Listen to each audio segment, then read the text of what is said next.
He can do it immediately. But unfortunately he will not do it. What can be done? It's a story, I will narrate it.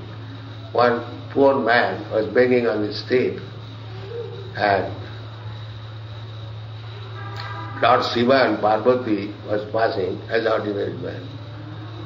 So Parvati requested Lord Shiva that this poor man is asking, is begging, so requesting him, why don't you give him something?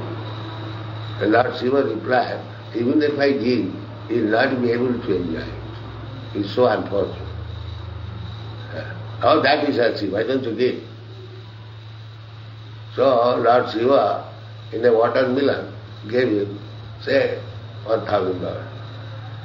Take this watermelon.